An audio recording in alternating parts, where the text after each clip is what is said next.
Hello, आपका स्वागत है आपके अपने यूट्यूब चैनल एबीके स्टडीज़ में। तो आज हम बात करने वाले हैं गॉस थ्योरम के बारे में।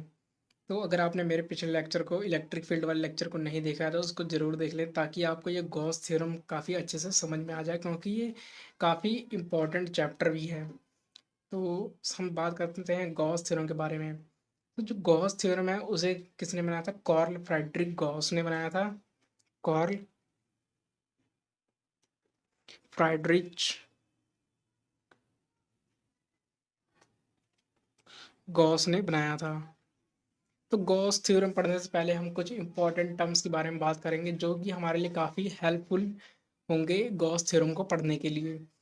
तो जो हमारा सबसे पहले इंपॉर्टेंट टर्म आता है, that is area vector. Area vector, ये जो एरिया है कि कोई भी सरफेस का अगर हम एरिया कंसिडर करते हैं, तो ये एक एरिया भी एक वेक्टर क्वांटिटी है।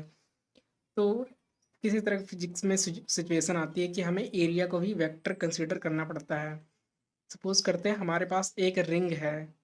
अगर हम उसको स्ट्रीम ऑफ वाटर में रख दें, तो हम मेज़र करना चाहते हैं कि इसमें से कितनी अमाउंट ऑफ वाटर फ्लो हो रहा है इस रिंग में से।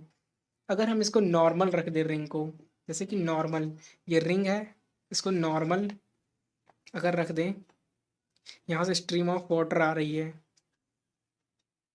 अगर हम इसको ऐसे नॉर्मल रख देंगे, तो इसमें से जो अमाउंट ऑफ वाटर फ्लो होगा वो काफ़ी ज़्यादा होगा। लेकिन अगर हम इसी रिंग को, स्ट्रीम ऑफ वाटर ऐसे है, अगर हम इसको पैरेलल रख दें, रिंग को ऐसे रख दें, इसमें से जो अमाउंट ऑफ वाटर फ्लो होगा वो काफ़ी कम होगा। तो इस तरह की सिचुएशन में जो एरिया है उसको हम वेक्टर कंसीडर करते हैं। लेकिन जो इसका मैग्नीट्यूड होता है एरिया वेक्टर का, वो इसके एरिया के इक्वल ही होता है, मतलब गिवन सरफेस के एरिया के इक्वल ही होता है। और जो हमारा वेक्टर होता है वो हम डिस्कस करते हैं कि ये वेक्टर हमारा किस डायरेक्शन में होता है। सपोज करते हैं हमारे पास कोई सीट है जो कि इस तरह है, तो हम जानना चाहते हैं कि इसका एरिया वेक्टर कहाँ, किस डायरेक्शन में होगा। तो जो एरिया वेक्टर होगा वो आउटवर्ड ड्रॉन नॉर्मल, मतलब इस पे अलोंग परपेंडिकुलर होगा, जो कि इस डायरेक्शन में, इस तरह एरिया वेक्टर होता है। तो इसकी डेफिनेशन हम लिख लेते हैं। Area vector is a quantity which have magnitude is same as that of given area, but direction is outward drawn normal. जो हमारा डायरेक्शन होगा वो आउटवर्ड ड्रॉन नॉर्मल होगा। सपोज करते हैं ये हमारा एरिया वेक्टर ए है, और जिसका मैग्नीट्यूड है ये एरिया, एरिया जो हमारा इसका ए है इस सीट का। तो हमारा जो एरिया वेक्टर ए आएगा वो आएगा मैग्नीट्यूड ऑफ ए, मतलब एरिया इस सरफेस का, और वेक्टर जिसको हम एन कैप से डिनोट करते हैं, ये हमारा आ गया एरिया वेक्टर। कोई भी सरफेस है उसका जो एरिया वेक्टर होगा आउटवर्ड ड्रॉन नॉर्मल होगा, मतलब अलोंग परपेंडिकुलर होगा। अगर हमारे पास कोई सीट है, अगर वो ऐसी रखी हुई है, कंसिडर कर लेते हैं हमारे पास एक कॉपी है, ये कॉपी, तो इसका जो आउटवर्ड ड्रॉन नॉर्मल मतलब अलोंग परपेंडिकुलर होगा एरिया वेक्टर, वो ऊपर की डायरेक्शन में होगा या तो इस पीछे नीचे की डायरेक्शन में होगा। इस तरह हमारे पास दो एरिया वेक्टर आ जाते हैं किसी सरफेस के। एक नीचे भी नीचे भी हो सकता है एरिया वेक्टर, और इस सरफेस के ऊपर लॉन्ग परपेंडिकुलर हो सकता है। इस तरह हमारे पास दो एरिया वेक्टर आ सकते हैं। अब हम बात करेंगे इलेक्ट्रिक फ्लक्स के बारे में कि इलेक्ट्रिक फ्लक्स होता क्या है। तो जो फ्लक्स है वो एक लैटिन वर्ड है जिसका मतलब होता है टू फ्लो। इसकी जो डेफिनेशन है, it is denoted by phi and it is a scalar quantity. The electric flux through a surface held inside on electric field represents the total number of electric lines of force crossing the surface in a direction normal to the surface। अब हम इस definition को समझेंगे। ये हमारे पास plus Q charge है, इसकी जो इलेक्ट्रिक फील्ड लाइंस होंगी वो इस तरह होंगी, रेडियली आउटवर्ड, इस डायरेक्शन में, जैसे कि हमने पिछले पिछले वीडियो में डिस्कस किया था। तो हम देखते हैं यहाँ पे इलेक्ट्रिक फील्ड लाइंस अगर चार्ज के काफ़ी करीब देखें तो ये इलेक्ट्रिक फील्ड लाइंस काफ़ी डेंस होती हैं। इसका मतलब ये है कि यहाँ पे इलेक्ट्रिक फील्ड काफ़ी स्ट्रॉन्ग है। अगर जैसे जैसे हम दूर जाते जाएंगे तो यहाँ पे देखेंगे कि इलेक्ट्रिक फील्ड बिल्कुल भी स्ट्रॉन्ग नहीं है। फिर और दूर जाएंगे तो वहाँ पे इलेक्ट्रिक फील्ड का इफेक्ट ख़त्म हो जाएगा। ठीक इसी तरह अगर यहाँ पर हम देखें तो इलेक्ट्रिक फील्ड लाइंस डेंस हैं और ये इसका एरिया ए है, ये इसका एरिया भी ए है, इसका एरिया भी ए है, मतलब ये तीनों का एरिया सेम है। तो जो इलेक्ट्रिक फील्ड लाइंस है इस सरफेस को क्रॉस कर रही हैं। तो अगर हम ए फिगर में देखें, ए फिगर में तो इलेक्ट्रिक फील्ड लाइंस इस सरफेस को ज़्यादा क्रॉस करेंगी। क्यों क्यों ज़्यादा क्रॉस करेंगी? क्योंकि ये जो इलेक्ट्रिक इलेक्ट्रिक फील्ड है यहाँ पे स्ट्रॉन्ग है, ये डेंस है ना इलेक्ट्रिक फील्ड लाइंस, ये काफ़ी डेंस है, जिस कारण जो इलेक्ट्रिक फील्ड लाइंस है इस सरफेस को ज़्यादा क्रॉस करेंगी। और इस केस में देखें तो जो हमारे पास इलेक्ट्रिक फील्ड लाइंस है, कंसिडर कर लेते हैं हमारे पास यहाँ पे 5 इलेक्ट्रिक फील्ड लाइंस है, तो ये कम डेंस है और इलेक्ट्रिक फील्ड स्ट्रॉन्ग नहीं है ज़्यादा as compare to a figure. तो यहाँ पे जो इलेक्ट्रिक फ्लक्स होगी, इलेक्ट्रिक फ्लक्स का मतलब rate of flow of electric field lines through a surface. की एक और डेफिनेशन है इलेक्ट्रिक फ्लक्स की, या number of electric lines of force crossing the surface, ये इसकी फर्स्ट डेफिनेशन है। इस केस में 4 इलेक्ट्रिक फील्ड लाइंस हैं, 4 इलेक्ट्रिक फील्ड लाइंस हैं, इस कारण यहाँ पे इलेक्ट्रिक फ्लक्स कम होगी। तो इससे हमें पता चलता है phi is directly proportional to electric field. Electric field जो सोर्स है जहाँ से ये इलेक्ट्रिक फील्ड लाइंस आ रही हैं उसके डायरेक्टली प्रोपोर्शनल है।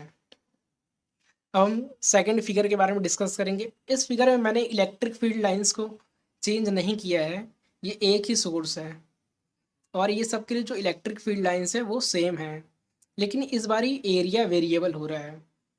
तो जो इलेक्ट्रिक फ्लक्स है वो एरिया पर भी डिपेंड करता है। इसका एरिया ज़्यादा है तो इसमें से निकलने वाली जो फ्लक्स होंगी वो ज़्यादा होंगी। इसका इस फिगर में अगर देखें बी फिगर में तो इसका एरिया कम है, तो इसमें से जो फ्लक्स निकल रही हैं 1 2 3 3 फ्लक्स निकल रही हैं। इसमें बात करें इसमें से सिर्फ एक फ्लक्स ही निकल रही है।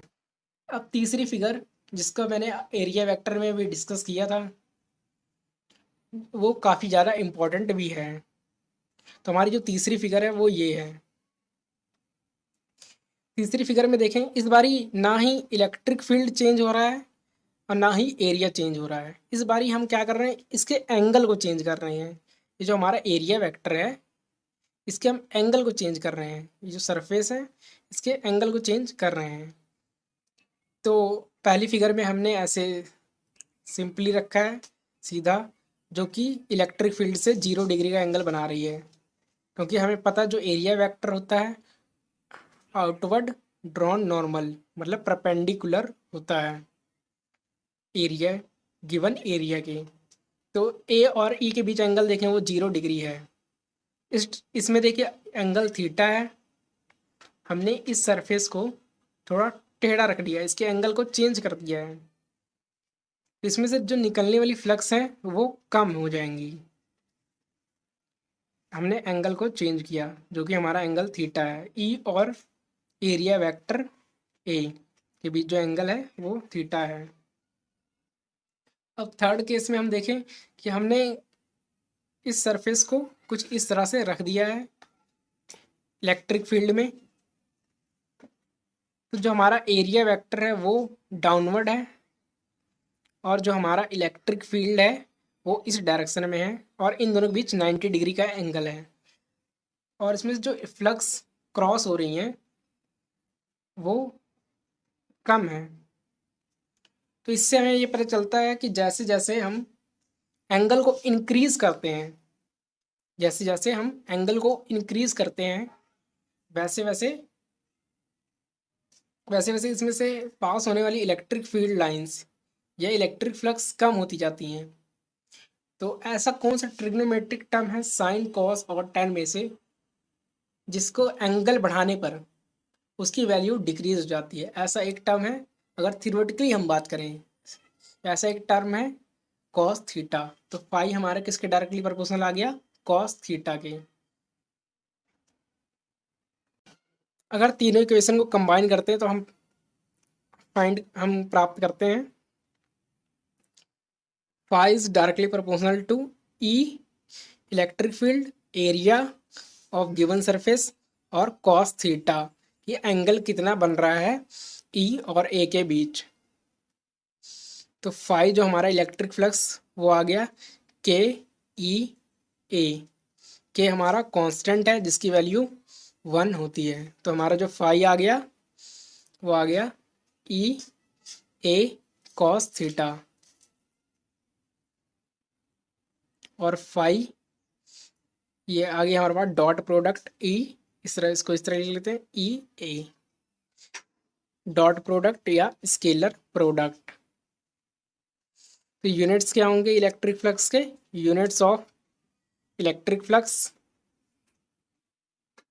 इलेक्ट्रिक फ्लक्स के जो यूनिट आ जाएंगे फाई। इलेक्ट्रिक फील्ड के क्या होते हैं? इलेक्ट्रिक फील्ड हमें पता है किसके इक्वल होता है? फोर्स पर यूनिट चार्ज, फोर्स का न्यूटन, चार्ज का कूलम, न्यूटन पर कूलम, और एरिया का आ गया हमारे पास metre into metre, metre square. ये हमारे पास यूनिट्स आ गया इलेक्ट्रिक फ्लक्स का।